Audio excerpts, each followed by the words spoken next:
Aries, welcome to your Sunday Shuffle. Like always, these are general collective readings, not one-to-one private, which is to say they may or may not resonate. So take what resonates, leave what does not. All right, let's get cracking. Show me that Aries collective energy, please. Show me Aries. What's going on, please, for Aries? Show me Aries.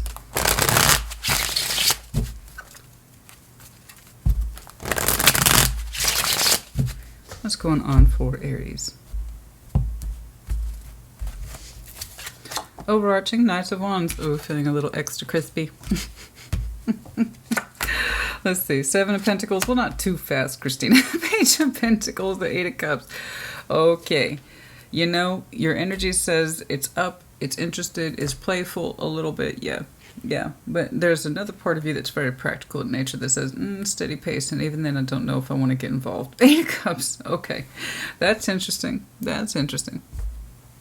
What's going on? Show me that Knight of Wands, please. Show me that Knight of Wands. Show me that Knight of Wands, please, for Aries. Show me that Knight of Wands, please. What's going on?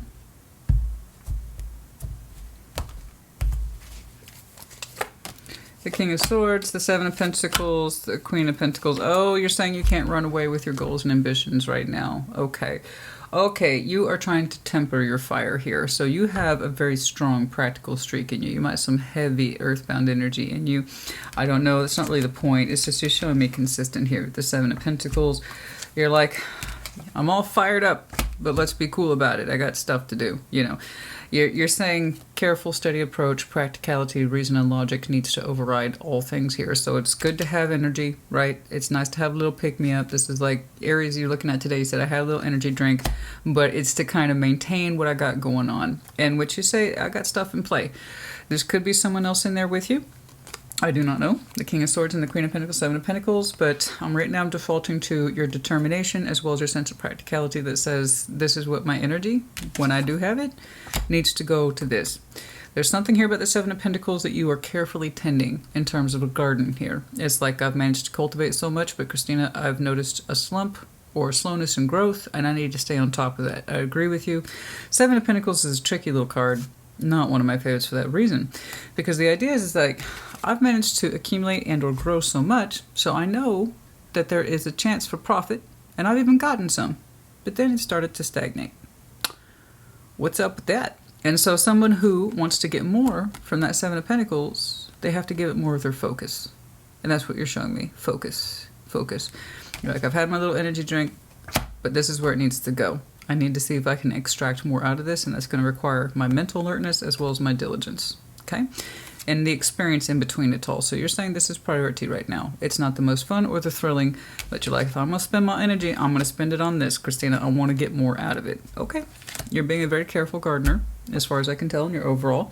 So this can do with your finances, obviously, career, and the cultivation of something to do with your material world. That's it. You know?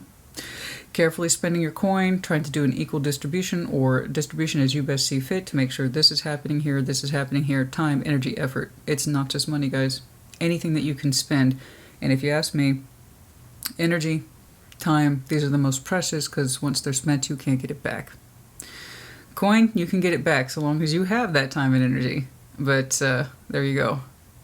So use your time wisely, use that energy wisely, right? And hopefully you can stay on top of it, prevent any more loss, damage, or stagnation. We want to rise it up, okay? All right, let's see that Seven of Pentacles. It's on your mind, too. Ooh, boy. Goodness gracious.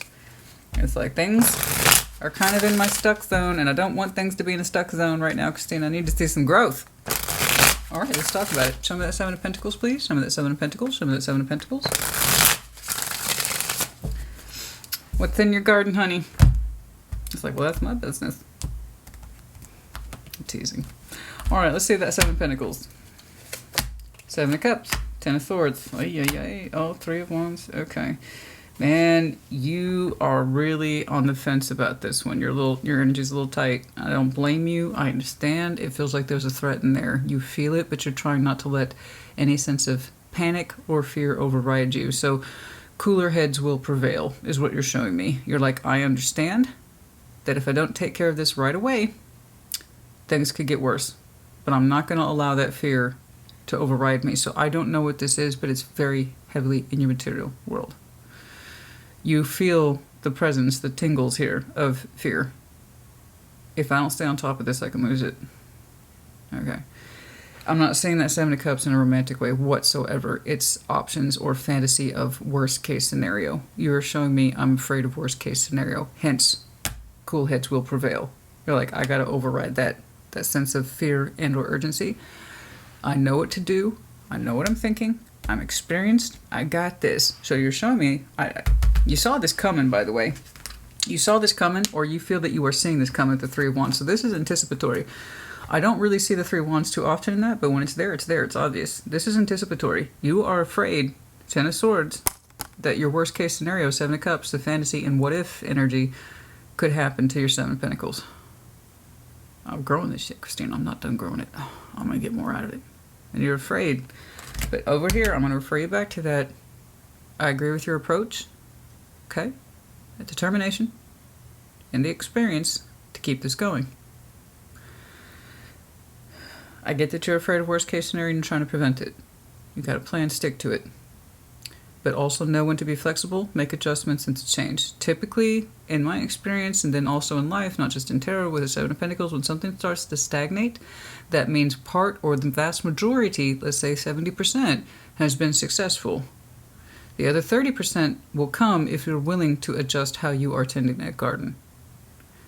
So not full change, but think of it as adjustments. What could you be tweaking? What could be different? Are you taking into account this, that, and the other? Are you showing flexibility where you need to, or are you just stubbornly insisting this route is where it should be? Well, that's where we create that top-out effect.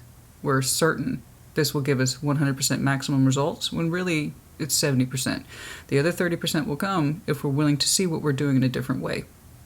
Okay, so know when to be flexible. I'm glad that you have very strong instinct here about anticipation of what could happen. You're not allowing it to overrule you. Fantastic. I just want you to show more flexibility in your mindset. Okay? Because you got that, honey, you're putting in the work. You might as well. You might as well have a flexible mind about the whole thing, too. That's all I'm saying. Page of Pentacles. The Eight of Cups is interesting. Show me that Page of Pentacles there. Show me that Page of Pentacles. Show me that Page of Pentacles. Show me that Page of Pentacles. Seven of Wands, the Hierophant, the Eight of Swords. Man, you're starting to wonder if you should invest in a different way, and the Hierophant's kind of saying, no, no, no, keep doing what you've been doing. This is exactly what I was talking about, know when to be flexible. Okay, right there. The possibility of, should we try this? Seven of Wands, no. And Hierophant is saying, I can't see that as being a possibility. I'm seeing a not open-mindedness here to correct whatever this is. So again, I just said that, guys. Whatever this is, I respect your approach. You saw it coming a mile off, cool. Be willing to incorporate some level of change in order to fix this. And you're like, nope, en route. Everything should stay as it is. We need to see some more flexibility here. Because the Hierophant isn't authorizing anything out of blindness. In other words, you're doing the same thing. Because you're like, this is how it has to be. Okay? And that's, again, typically, like I said, in my experience, generates that Seven of Pentacles. Well, I've managed to succeed with these materials and this method already. Why should I change it? Ask yourself why it's stagnated. Most of what you're doing is correct, except for where you need to tweak it. Okay? So for the Aries I'm looking at, it would behoove you to look at that Page of Pentacles to get the growth of this thing back on track. Because when he's shooting something down, this is somebody who's shooting something down, but they can't see why, or they've made up their mind. So the Hierophant, he's that commitment guy. Commitment in any sense. This is what I said yes or no to. And right now he's saying, I ain't authorizing shit, but he doesn't know why. So that's his catch-22 right there. Just stubbornness. I gotta keep doing this. I'm not consulting anything else. I'm actively defending against that. I won't incorporate change, no matter how small. Me keep doing this will be successful. Why is that Seven of Pentacles existing at all? Okay? And he can be a stubborn guy, guys. He plays by the rule book. That's his job. He's an enforcer. That's why he can often act blindly. Again, that's his catch-22. You're going to act blindly with blind faith. Blind faith. I know what's up. Then why is there 7 of Pentacles here? Okay? So bless him. When he's a pro, he's a pro. But when he's a con, he's a con. He doesn't really have much middle room, that guy. All right? So let's not just do something over and over again expecting better results. That's when you create the 9 of Wands. 7's not that far away. Okay? Let's see that 8 of Cups, please. I don't want you to get emotionally burnt out. This could be prevented. This is what I'm saying today, guys. Let's see that 8 of Cups. Let's see that 8 of Cups. Let's see that 8 of Cups, please. Show me the 8 of Cups, please. Show me the 8 of Cups. Show me the 8 of Cups. We're not authorizing new behaviors or new points of view, and that's dangerous when we want to fix something or prevent further damage. Let's see the 8 of Cups. 2 of Cups, 6 of Pentacles, the Ace of Swords, man.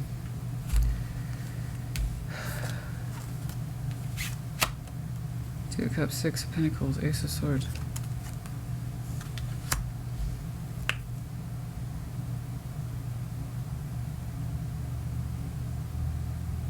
You're losing faith that this is going to work out. I told you this is preventable. You're losing faith that this can be balanced and that you can harmonize and feel good about it. The more we insist we don't need to change or be flexible, the more damage we're causing. So this what if is becoming closer and closer to reality. The worst case scenario that you were so afraid of, but also insisting you don't need to do anything different, is leading up to you emotionally abandoning this. Because it's like it won't balance and I'm not going to feel good about it. I know it's the truth. So you're already starting to convince yourself of this particular truth. When right about here is where we could have injected with some minor adjustments and or flexibility principles. And then you can achieve the balance that you want, but you're starting to lose confidence in that. Guys, it looks like we need some tweaks here. I don't know what this is, but we need some tweaks. Okay? You're either an Aries who can identify with this or you can't. I'm not saying it as a relationship thing, guys. I'm saying this as material world stuff. And, you know, anybody who studies or has ever studied evolution for like 5 seconds will tell you the success of a human being is our ability to adapt and change, not stay stuck and insistent that this is what we should always do. Do you know who the people in business who fail the most? Okay, management. We're talking old school management, old school business. You know how those businesses fail? There's always some idiot. There's always some asshole who insists he knows better or she knows better and says, this is how we've always done it. That's the dinosaur dies. We know how the story for the dinosaur ends. But managers and those guys, they're like the Hierophant. They're paid to enforce. And that's what he does. This is what I know to be true. This is what we stick to. I wrote this, or somebody wrote that rule book years ago. I'm just paid to enforce it. And that's when they say, this is how we've always done it. No room for flexibility, adaptability, or change. Thus, we are the dinosaur. Meteor hits us. We dead. The temperature changes by 2 degrees. We're dead. The inability to think fast, move fast, stay on your feet, adapt to shit that comes up in your way and in your path. There you go. That's what I'm talking about. So it looks so preventable in my eyes. And I hate that you're losing faith in this. All you want is it to smooth out and give you some profit. Makes you feel good about it. But you're losing faith in that. So I would challenge you to go back to this and see where you can actually make room for adaptation. Something that you dismissed. No, that's not going to make any difference. That attitude is what I'm talking about. That's not going to make any difference. No, that's stupid, that's ludicrous. I don't have the time for that. We needed to make time for something. Okay? Okay. Yeah, I'm not trying to give you a business lecture. It's just the way you opened, perfect. I recognize the problem. I'm on it. I'm on it.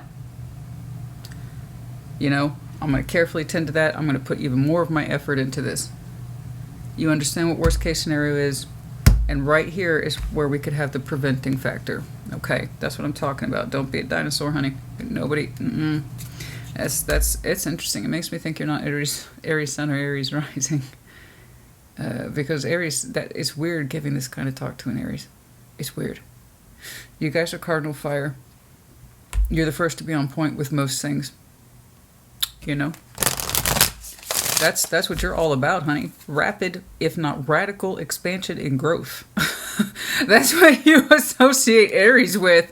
So it's really surprising to me that you're showing, I know that there's a problem, and I have all this fantastic work and diligence to put into it, but I refuse to see how to do it differently. That's really weird. That's kind of anti-Aries. So it makes me think you're not Aries Sun or Rising, or perhaps you're not comfortable with all that power that Aries typically has. I don't know. It's different. It's different. Let's put it that way. And I like difference. It gives me something new to read, but it also makes me scratch my head sometimes. It's like, who the heck am I looking at? You know? Be bold and make the first... What the fuck did I just say, guys? I'm sorry. This is what we're talking about today. I don't make this shit up. It's not scripted. The cards are the cards. Be bold and make the first move. What does that say? Cardinal moon. You are not just cardinal. You're cardinal fire. That's what you do. You're always the one to make the first move, and consequences are consequences. But the point is, you know the principles of adaptation and change should happen fast and with an open-mindedness. That will be your success in this. Or not, you know? And I want you to be successful in this, you know? Be bold, honey. Do it. Be open to new ideas. You're very close to achieving your goal. That's what I'm saying. It's such a little guy. It's such a little guy. You're so close to achieving your goal. That tells me that there was a proposition that you either thought of or somebody presented to you, and you're like, no, it's stupid. And it's such a small thing that could help. I don't know what that is. Okay, I don't know. I don't know. What? It feels like there's a potential partnership energy in here somewhere that could really help. Are you not wanting to ask them to be on board with whatever this is? But you're losing confidence in every day that you can balance with it. Is there the influence of someone else's energy here that could really help in this, whatever it is? It's like, I'm not going to ask them for nothing. Or I'm not going to ask them for shit or that. And like Aries, you should really reach out to that person. No! I don't know. It seems so small to me. I don't know. But it could represent a good balance, not just in your pentacle world, but getting somebody on board with you. And you're like, I'm walking away from that idea. I don't know. A little FYI for some of you. That was hitting the side of my eye. Okay. And by that I mean it hits my peripheral. That's my method. It's just something I'm used to. Don't expect you to understand it. Ocean, distance, journey. It feels like we're trying about halfway there, you know. It seems like it's for some of you the impossible distance or a journey that you don't know if you can take to open up across that particular expanse. The triangle choices. We have to remember indecision. You can see choices in one of two ways. Choices as in choice, or I don't know. Indecision. And we have to remember, I don't know. Ultimately, it will be resolved for us, but it will not give us the results that we want. It's like I say all the time, it's like talking to a child sometimes. If you can't tell me what you want, I'm going to fill in that blank for you, and there's a good chance you're not going to want it or like it, but you also didn't know what you wanted. You need to figure it out. So indecision is, in fact, a decision, guys. The more we whiffle, waffle, Eight of Swords, procrastinate, I can't see, or I don't know, choice will be made for us eventually, and it's usually the one we don't want. But the Aries I'm looking at says you understand worst case scenario. So I don't know if this is a pride thing. I'm not going to ask that person for help or whatever. I can do this by myself. That might be true. Or it could be something as simple as incorporating some change. Ooh, Dove is in reverse. No peace. I don't like that. I don't like that. No peace, no serenity. Some of you don't want to ask somebody for help. It'd be like failing or waving a white flag in your opinion. I don't know. Or some of you, it's just a lack of peace surrounding this particular issue at this time. Oh, I hope you get that result, honey. That sucks, you know? You're so close, though. You're so close to achieving that result. You got to commit to it. You know, it's funny. I just did Sag. They got that ring, but for very different reasons. And here I'm saying the commitment to the structure. Again, with the Hierophant. The commitment to what's in place. Okay, the distant horizon. You got a commitment coming up. Okay, in the distant horizon. To either resolve this. Or possibly open up into a new commitment and or contract based on these results. So pending future contracts based on how we resolve this. Am I saying this correctly? And business tarot, I'll tell you what, business career tarot, that shit gets real sometimes. And it's the storm. What we do now is going to determine what the future output's going to look like. And it feels like you're currently caught up in the storm. Lack of peace, lack of serenity, indecision. But it seems like future commitments to the contract here in future are going to be affected by this. Okay. So we gotta get some resolution here, guys. Oh, honey, I'm feeling the stress. I feel like I'm in a meeting that I shouldn't be in, you know? I fucking hate meetings. I find that most meetings can be summarized fairly well in an email. I hate meetings. I hate them so much. But when my background being what it is, you're in meetings constantly, and then you have meetings about meetings. That's why. That's why. Oh, Aquarius, friendly in reverse. And then we also have intelligent, friendly, and intelligent, great white shark, the Scorpio, and then the energy to pursue this. The snowflake, also Scorpio energy, winter. We need to pursue a solution now in this season. And there is a request here to be friendly, right? Use our intelligence. I see how you opened up towards this. It was interesting. And I admire determination. I do. But it looks like we need to change things up a little bit. The letter U, the arrow of Sag. Speaking of Sag, there's arrow of Sag, and striking this home. The zombie in reverse, we are not inactive, I'll tell you that. You seem to be hyper aware of what your activities are right now. Okay, so we are currently not feeling like a zombie. We're very alert about this particular thing. Okay, Aries, I know it was complicated, but I do hope it helped you. Again, this was very specific. I don't know who I'm talking to today. I might tune into a different group of you, or like I'm saying, I feel like many of you are Aries, what you call off prescription label. Again, not Aries Sun or Aries Rising. It feels like maybe it's one of your minor placements. Because we're struggling here with that sense of cardinal, really taking fire-oriented forward. But like I said, I hope to help you. It's not a judgment on my part, guys. I just want to help you understand so you can make the best possible decisions for yourself as possible. That's it. That's all. That's why I'm here. Like I said, take care. Be well.